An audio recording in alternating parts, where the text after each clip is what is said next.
156 টাকা আসছে, 27 টাকা ডিসকাউন্ট। এই যে দেখেন ভাই, বলতে বলতে কিন্তু ভাই আইসা পড়ছে ট্রিপ। ঠিক ওই সময় আমার গাড়ির স্টার্ট বন্ধ হয়ে যায়। মানে রিজার্ভে যদি আমার বাইক চলে তাহলে আমার কাছে খালি মনে হয় যে এই যে এখনই মনে বন্ধ হয়ে যাবে। ও না ভাই, ওদিকে যেতে পারবো না ভাই। কিভাবে বুঝতে পারছি আমি, ওই যে আপনার বেড়াইত যাওয়ার যে রোডটা, বাইকে নেই তেল, তো যার কারণে বলছে ভাই আপনি অন্য একটা বাইকে তাহলে চলে যান। দেখেন দেখেন রোডের অবস্থাটা দেখেন, মাত্র 1.5 কিলোমিটারের রাস্তা, কিন্তু জ্যামে বসে আছি প্রায় 10 মিনিট ধরে। এই রিক্সাগুলোর জন্য ভাই সব জ্যাম লেগে থাকে। খালি একটু বড় কল ঢুকতেছে ভাই, একটা কলও তো ধরতেছি না, হুদাই কল ঢুকতেছে হুদাই। বাইরে ভাই 181 টাকার কল ভাই। এখন আমি বাইক চালাবো নাকি বিমান চালাবো ভাই আমি নিজেও কইতে পারি না। আসসালামু আলাইকুম এভরিওয়ান, কি অবস্থা সবার, কেমন আছেন? আশা করছি সবাই ভালো আছেন, সুস্থ আছেন। আলহামদুলিল্লাহ আমিও ভালো আছি, সুস্থ আছি। ঘড়িতে সময় এখন 7:40 আর বাসা থেকে বের হইছি 10 মিনিট আগে। মাত্র একটা কল পাইলাম, তো যাচ্ছি এখন যাত্রীকে পিক করার জন্য। এটা পাঠা অ্যাপসে আসছে। তো আজকে প্রায় অনেকদিন পরে বাসা থেকে রাইড শেয়ার করার জন্য বের হইছি। দেখা যাক যে আজকে টোটাল কয়টা ট্রিপ দিতে পারি আর কত টাকা ইনকাম করতে পারি। সম্পূর্ণ এক্সপিরিয়েন্সটা আপনাদের কাছে শেয়ার করব। তো যাত্রী আমাকে এখানেই আসতে বলছে, যাত্রী সম্ভবত দাঁড়ায় আছে, এইটাই সম্ভবত যাত্রী।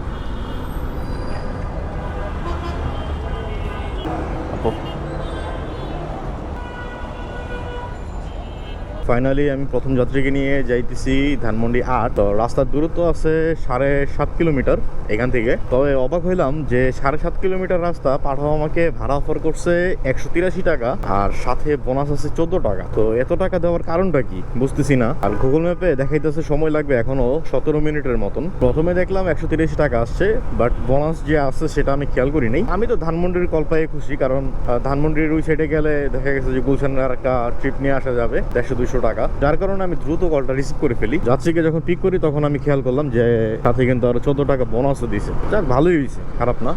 তো চলেন, রাস্তাঘাট মোটামুটি ফাঁকাই আছে। ঘড়িতে সময় এখন 7:49।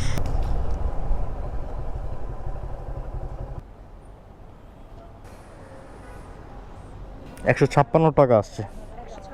জি, 27 টাকা ডিসকাউন্ট। কত? হ্যাঁ, 200 টাকা ভাঙতে হবে।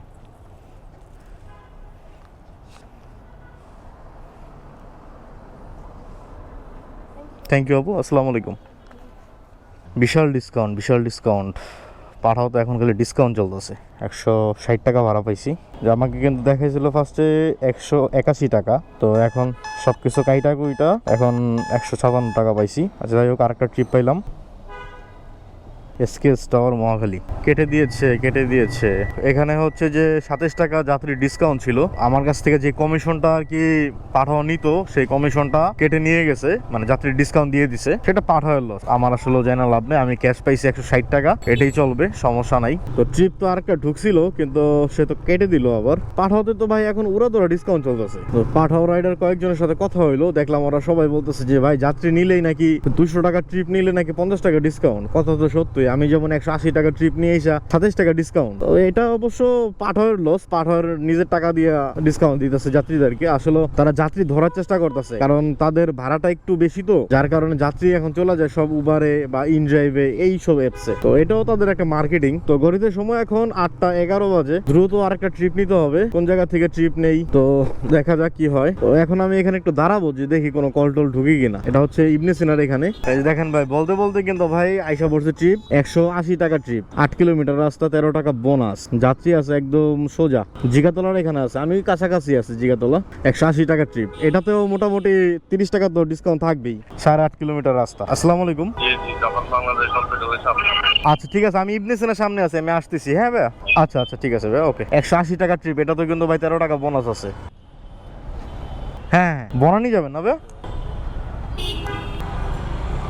ভাই যাত্রীকে তো পিক করে নিলাম, যাইতেছে এখন বনানি। তো রাস্তার দূরত্ব আছে 9 কিলোমিটার, আর পাঠার ভাড়া আসছে 180 টাকা, বোনাস আছে 13 টাকা। তবে গুগল ম্যাপে আমাকে দেখাইতেছে সময় লাগবে 38 মিনিট।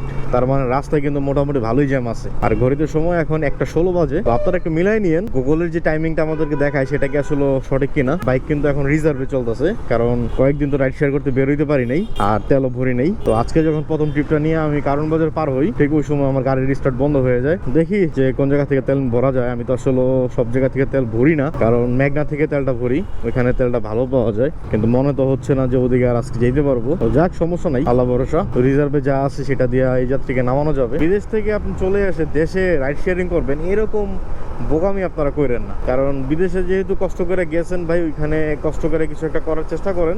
হয়তো বা আপনার এখন অনেক বেশি কষ্ট, কাজ পাইতেছেন না বা প্রবলেম হইতেছে, কিন্তু আপনি 1 বছর পরে দেখবেন যে আপনার ঠিকই সবকিছু ঠিকঠাক হয়ে গেছে। তো আল্লাহর উপরে ভরসা রাখেন, নিজের উপরে ধৈর্য রাখেন, ইনশাল্লাহ সব ঠিক হয়ে যাবে। 183 টাকা ভাই।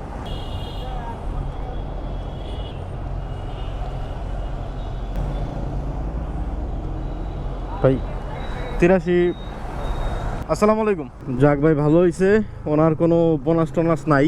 আমি 183 টাকা পাইছি, আর পাঠাও থেকে আরো আমাকে 14 টাকা বোনাস দিছে। তো এই ট্রিপটা দিয়ে ভালো হয়েছে। রাস্তায় মোটামুটি ভালো জ্যাম ছিল, ঘড়িতে সময় এখন 8:50। আমার কাছে কেন জানি খালি মনে হইতেছে যে আমার বাইক বন্ধ হয়ে যাবে। মানে রিজার্ভে যদি আমার বাইক চলে, তাহলে আমার কাছে খালি মনে হয় যে এই যে এখনই মনে বন্ধ হয়ে যাবে বাইকটা। মানে খুব ভয় কাজ করে ভিতরে। এই জন্য ভাই আমি সবসময় একটু বেশি করে তেল ভরে রাখি। কিন্তু ওই যে কয়দিন রাইড শেয়ারিং করতে পারি নাই, যার কারণে তেল ভরাটা হয় নাই। 9টার কাছাকাছি বেজে গেছে, রাস্তায় ভালোই জ্যাম শুরু হয়ে গেছে। এই জায়গা থেকে ভাই পাঠাও একটা ট্রিপ ঢুকছে যাত্রী, এই যে আমার মনে পিছনের রোডে আছে যাত্রী। হ্যালো, আসসালামু আলাইকুম। আপনি কত নম্বর রোডে আছেন? আচ্ছা আচ্ছা, আসতেছি ভাই। হ্যাঁ, তো বনানী থেকে ভাই এই সকালবেলা ট্রিপ পাওয়া মানে হইতেছে যে মেঘনা চেতে বৃষ্টি, এরকম আর কি ঘটনাটা। তো ছোট ট্রিপ হোক আর বড় ট্রিপ হোক, যাই হোক, ট্রিপ তো পাইছি ভাই। আপনি কি ইয়াতে যাবেন? কই ভাই? ইউআইইউ ইউনিভার্সিটি আপনি ওপারে? ও না ভাই, ওদিকে যেতে পারবো না ভাই। আমি যাইতাম ভাই, প্রবলেম ছিল না, কিন্তু ভাই আমার আবার অফিস আছে তো। আচ্ছা আচ্ছা আচ্ছা, ইউআইইউ বুঝতে পারছি আমি, ওই যে আপনার বেড়াইত যাওয়ার যে রোডটা, তাই না? তো যাত্রী আমাকে ইউআইইউ ইউনিভার্সিটিতে যাওয়ার অফার করছিল। উনি সম্ভবত ওইখানে যাবে, ওনার এক্সাম আছে। ওই লোকেশনটা হচ্ছে আপনার বেড়াইত। আমি আসলে ভাই ওদিকে যাবো না। কেন যাবো না? কারণ ওইদিকে গেলে প্রথমত আসার টাইমে কোনো ট্রিপ পাবো না, দ্বিতীয়ত আমার বাইকের তেল কম, আর তৃতীয় নম্বর কারণ হচ্ছে যে অফিসের টাইমে মোটামুটি হয়ে যেতেছে। তো ওদিকে না যাওয়াটাই আমি বেটার মনে করতেছি। অ্যাপসে আমাকে দেখাইছে হচ্ছে যাত্রী যাবে বাড়িদারার এখানে, তো নতুন বাজারের আগে। এই জন্য কিন্তু আসলে আমি ট্রিপটা ধরছি, নাইলে আমি আসলে ট্রিপটা ধরতাম না। অবশ্য ওই সাইডটাতে কেউ যাইতে চায় না, কারণ আসার টাইমে ভাই খালি আসতে হয়। একটা ট্রিপ নিয়ে যাওয়ার পরে যদি ওই পাশ থেকে আপনার খালি ব্যাক করতে হয়, তাহলে তো ভাই আসলে লাভ নেই। তো যাত্রীকে যেখান থেকে আমি পিক করছি, সেখান থেকে তার ডেস্টিনেশনের দূরত্ব আছে 2.5 কিলোমিটার। আর পাঠাও অ্যাপসে ভাড়া দেখাইছে আমাকে 82 টাকা। 82 টাকা আসছে ভাই। থ্যাংক ইউ ভাই, আসসালামু আলাইকুম। আগে ইনকাম করছিলাম 350 টাকা, আর এখন যোগ যাইবো 80 টাকা, কারণ 2 টাকা কম রাখছি, 430 টাকা হয়েছে।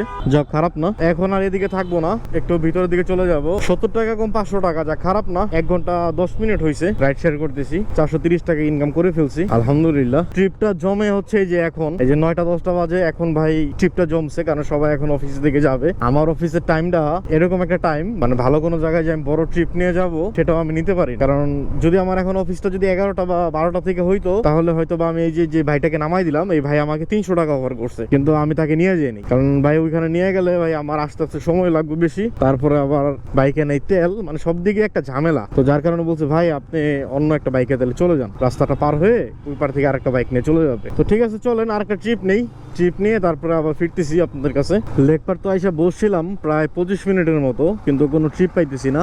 আর ঘড়িতে সময় এখন 9:35। মতিঝিলের ট্রিপ ঢুকছে 150 টাকা। মতিঝিল তো এখন যাওয়া যাবে না ভাই, ইন ড্রাইভে সব আবুল তাবুল কল আসে ভাই, যেটা প্রয়োজন না ওই কলগুলোই আসে বেশি। ইন ড্রাইভে ভাড়াও ভাই যেমন ভালো দেয় না। আর এই রোডটা দেখছেন ভাই, এই রোডটা অস্থির রোড, অস্থির। এই রোডে আসলেই ভালো লাগে। যে এই রোডে আসেন নাই, সে এই রোডের ফিল নিতে পারবেন না। মানে খুবই জঘন্য একটা রোড। যতই বলি যে এই রোডে ঢুকবো না, মানে ইচ্ছা না থাকলেও এই রোডে ঢুকতে হয় ভাই। মানে মোচড়ায় মোচড়ায় সাপের মতো পরে বেরোইতে হয় এই রোড থেকে। খুবই জঘন্য মার্কা একটা রোড। দেখেন দেখেন রোডের অবস্থাটা দেখেন। আরে আল্লাহ ভাই, খালি তো দেখেন যে যাত্রী উঠাই আর নামাই আর খালি ইনকাম করি। এইসব রোড তো ভাই দেখাই না, আর রাস্তার জ্যামও দেখাই না। দেখাইলে ভাই বুঝতেন যে কি পরিমাণ কষ্ট আর কি পরিমাণ বিরক্তিকর। 82 টাকার একটা ট্রিপ পাইছি। তো যাত্রী যাবে হচ্ছে গুলশান 1। আসসালামু আলাইকুম। আমি যে বেসিক ফিরোজ খান প্যালেসে আছি, খানবাগ মসজিদের আগে। আচ্ছা আচ্ছা, ঠিক আছে আপু, থাকেন, আসতেছি। তো এই ট্রিপটা নেওয়ার উদ্দেশ্য হচ্ছে একটাই, সেটা হচ্ছে যে আমার 500 টাকা মিল করা লাগবে।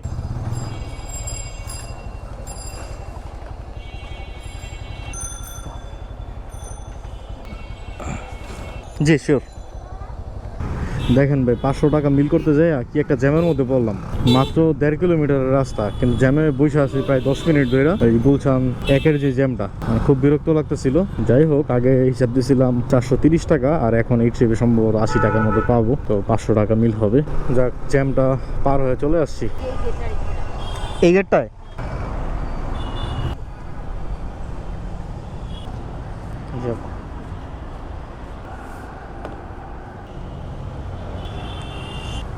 থ্যাংক ইউ আপু, আসসালামু আলাইকুম। ভাই এখনো শেষ হয় নাই যে কয় টাকা আসছে, সম্ভবত 82 টাকায় দেখছিলাম, 82 টাকায় আসবে। তো আমি আর এদিকে একটা সেকেন্ডও, একটা মুহূর্ত দাঁড়াবো না ভাই, একটা মুহূর্ত। এত জ্যাম লাগছে ভাই রে ভাই, এত জ্যাম কেন ভাই এই এরিয়াতে? এই রিক্সাগুলোর জন্য ভাই সব জ্যাম লেগে থাকে। এই রিক্সাগুলো হচ্ছে যে ভয়ঙ্কর লেভেলের উল্টাপাল্টা চালায়। এই অটো রিক্সাগুলো খুব রিস্ক ভাই, অ্যাক্সিডেন্ট হওয়ার সম্ভাবনা খুব বেশি থাকে এই অটো রিক্সাগুলোর জন্য। গুলশানের মতো এরিয়ার মধ্যে রোডের মাঝখান দিয়ে অটো রিক্সা যেতেছে, ওই যে এই মাত্র আসছে 82 টাকা ভাড়া। কারণ এই রোড থেকে দ্রুত বের হইতে হবে। ইনড্রাইভটা খুব প্যারা দিতেছে, খালি একটু বড় কল ঢুকতেছে ভাই, একটা কলও তো ধরতেছি না, হুদাই কল ঢুকতেছে হুদাই। তো আগে হিসাব দিয়েছিলাম 430 টাকা, আর এখন ইনকাম করছে 80 টাকা, তো 510 টাকা ইনকাম হইলো আজকে আলহামদুলিল্লাহ। সময় দিছি আমি 2 ঘন্টা 10 মিনিট। তো এখন ভাই দ্রুত চলে যেতেছি অফিসে, কারণ আজকে সম্ভবত লেট হবে। আজকে বাইক চালাইছি টোটাল 25 কিলোমিটার, আর 25 কিলোমিটারে আমার 70 টাকার মতো তেল খরচ যাবে। আর পাঠাও কমিশন গেছে আজকে 30 টাকা। ওই যে এখন দেখেন পাঠাতে কল আসছে বাইরে ভাই, 181 টাকার কল, ঢাকা মেডিকেল। ভাই অফিসে সময় না থাকলে ঠিকই এই কলটা নিয়ে যেতাম আমি। এই যে দেখেন 181 টাকার কল, 18 টাকা বোনাস, মানে বুঝতেছেন মোটামুটি 200 টাকা দিতেছে। ঢাকা মেডিকেল যাইতে কিন্তু সর্বোচ্চ গেলে আপনার 15 মিনিট লাগবে হাতের জিলতে চলে গেলে। বাট আফসোস এখন আমি কলটা ধরতে পারলাম না ভাই। এখন আমি বাইক চালাবো নাকি বিমান চালাবো ভাই আমি নিজেও কইতে পারি না, আপনারা কেউ কিছু মনে করেন না। তো এটা হইতেছে আমার লাস্ট সময়ের বাইক চালানো। কল ঢুকতেই আছে ঢুকতেই আছে ঢুকতেই আছে, ঢোক। মানে রিজার্ভে চালাইলাম আজকে সম্পূর্ণ রাইডগুলো দিলাম রিজার্ভে। দেখেন অবস্থাটা দেখেন, মানে ঢুকে গেছি চাপ দিতে আছে সরকারি গাড়ি, অর্থ মন্ত্রণালয়। তো আজকে টোটাল রাইড দিলাম আমি 4টা, 2টা বড় রাইড, 2টা ছোট রাইড। 4টা রাইড দিয়ে 510 টাকা ইনকাম করছি, যাক আলহামদুলিল্লাহ, খারাপ না। রেগুলার বের হওয়ার ইচ্ছা থাকে, কিন্তু ভাই বৃষ্টি বাদলের জন্য বেরোতে পারি না ভাই। গাড়িটা তো অস্থির, দেখেন গাড়িটা সম্ভবত কোনো ভিআইপি গাড়ি হবে, অস্থির ভাই দেখছেন। সেই যাক, গাড়ি দেখে লাভ নাই, আপাতত আমি বাইকই চালাই। যদি কোনো দিন সামর্থ্য হয় ইনশাল্লাহ গাড়িও কিনবো। আপনারা বেশি বেশি করে দোয়া করেন ভাই, বেশি সময় লাগে না, হাতের জিলতে চলে আসছি। কারণ 10টা 2 বাজে, আর সম্ভবত 3 মিনিট লাগবে। 10টা 5-এর মধ্যে 10-এর আগে ঢুকতে পারলেও হবে অফিসে, সমস্যা নাই। তবে একটু স্পিডে চালাইতে হইতেছে গাড়ি, আর কিছুই না। তো এই ছিল আমার আজকের ভিডিওটি কেমন লাগলো আপনারা অবশ্যই কমেন্ট করে জানাবেন। সম্পূর্ণ ভিডিও জুড়ে যারা এতক্ষণ আমাকে সময় দিলেন, আমার ভিডিওটা দেখলেন, তাদেরকে জানাই অসংখ্য ধন্যবাদ। যদি আপনার ভিডিওটি ভালো লেগে থাকে তাহলে অবশ্যই একটি কমেন্ট করে যাবেন, একটি লাইক করে যাবেন। আর যারা এখনো চ্যানেলটিকে সাবস্ক্রাইব করে না তারা প্লিজ চ্যানেলটিকে সাবস্ক্রাইব করে দিবেন। আর যারা ফেসবুক থেকে দেখতেছেন পারলে ফেসবুক পেজটাকে ফলো করে দিবেন। তো আজকের মতো আপনাদের মেহেদি ভাই এখান থেকে বিদায় নিচ্ছে, দেখা হবে পরবর্তী নতুন কোনো ভিডিওতে। ততদিন পর্যন্ত সবাই ভালো থাকবেন, সুস্থ থাকবেন, আল্লাহ হাফেজ।